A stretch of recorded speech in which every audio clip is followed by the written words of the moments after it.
the Israeli Ministry of Education decided to open up special ed schools in certain areas of the countries under certain conditions with certain criteria, while the rest of the schools in the country remain closed.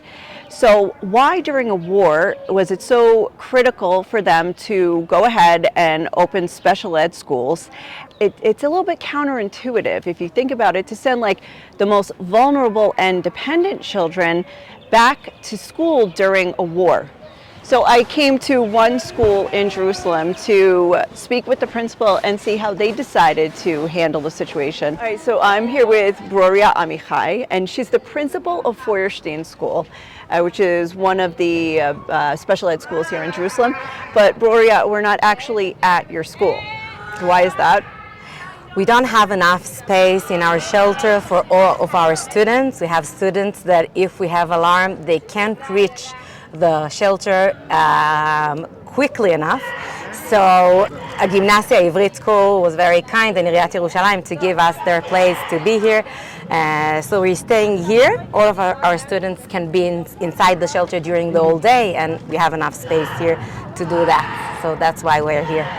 Now, it seems like a little counterintuitive to send the kids that it's hardest for them to maybe get to a shelter, or maybe they're the most frightened from alarms and stuff like that, and they send them to school first. Can you explain that?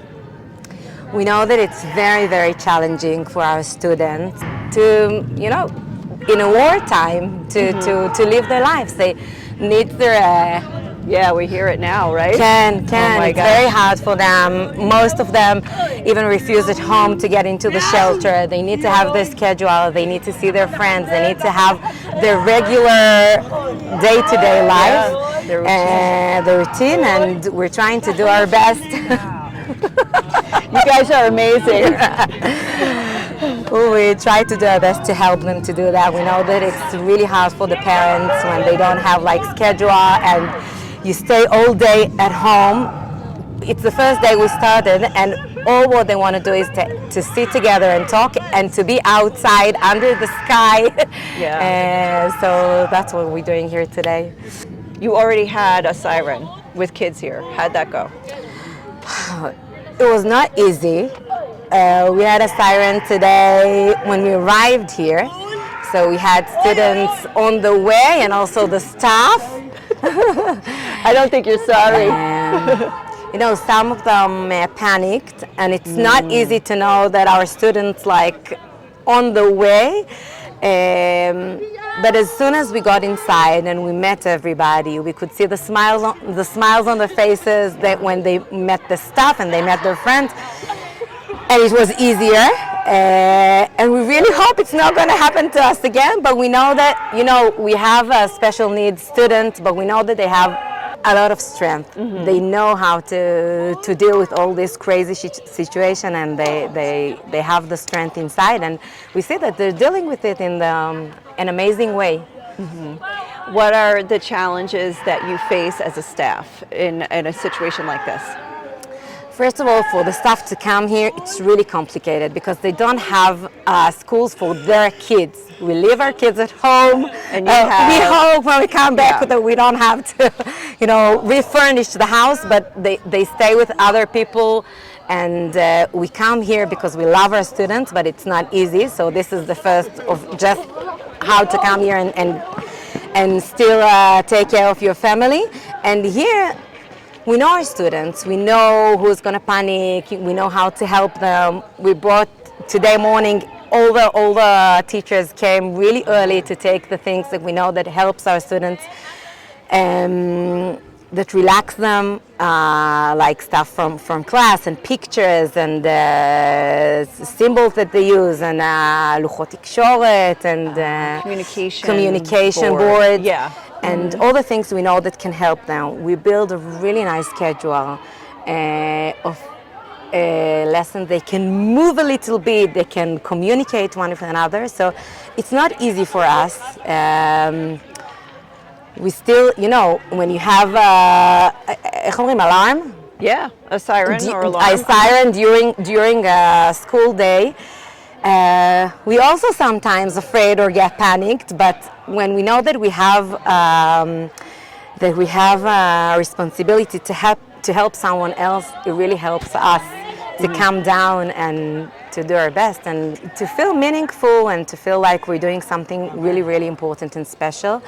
And we thank for that this is our job and this is our students and we can help in such a complicated times. Yeah, good luck. And thank you. Thank you.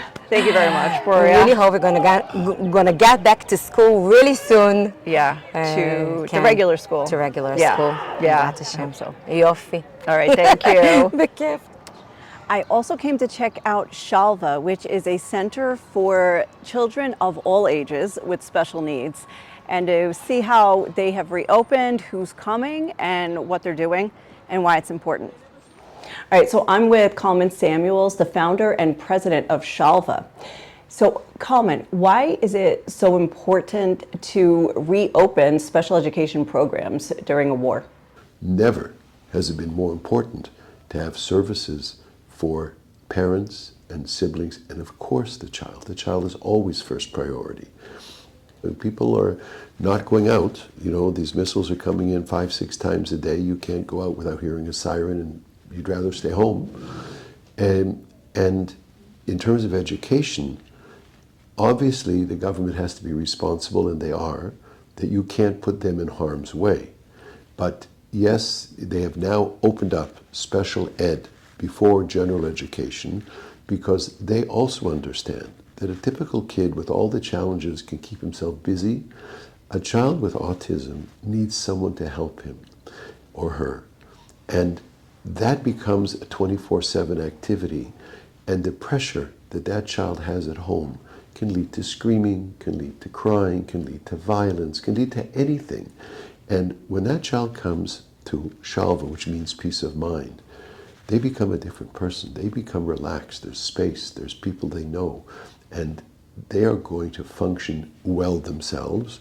And at the same time, that family is going to be enabled to function well.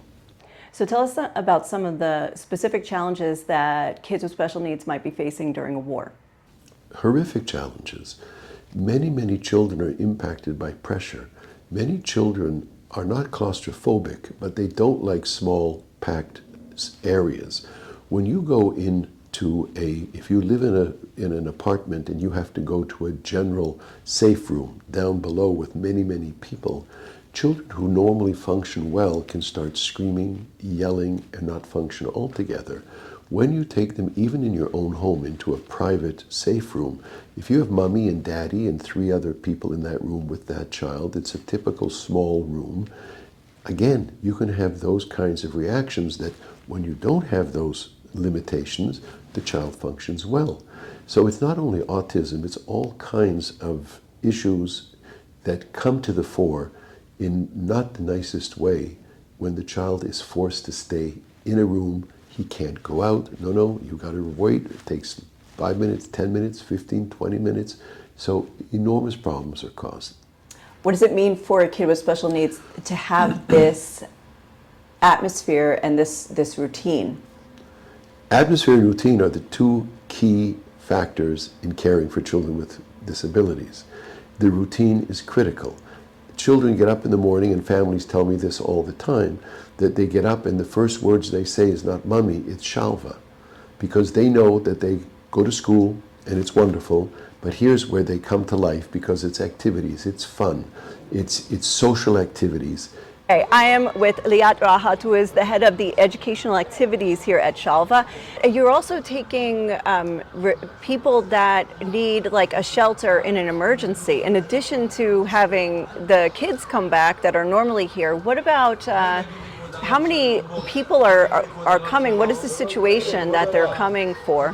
It's because the people that evacuate from the center of the country and the north of the country that haven't got any shelter. We know that in Israel there are many people like that, and especially when they have a kid with disabilities and they can't go to the shelter, or it's far away, or the kid is very frightened and very stressed by the situation, and they have to run with him during the night and the days. And here in Shalva we're getting them, and with all the support, with meals and a good bed and good feeling, and the staff that coming and hugging them. And during the day they do a lot of activities for the children and the families. And it's really in this war, in this certain circle with Iran, it helped a lot for many people, many families, especially from the center of the country. Well, ironically, no sooner did I walk in than I heard an alert that there is a missile possibly heading our way. So now we'll get to see in action what they do when they've got hundreds of kids in one place and have to get them all to shelter.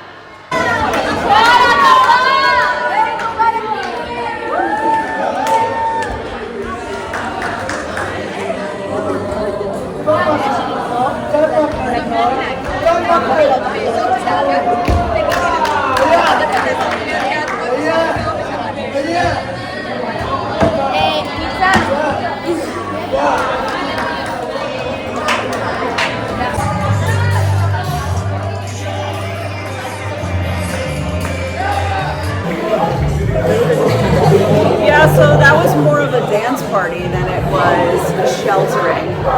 But anyway, at least we got to experience that. I don't think the kids even knew there was a siren. That's how non-traumatic it was, because the music was so loud. That was awesome.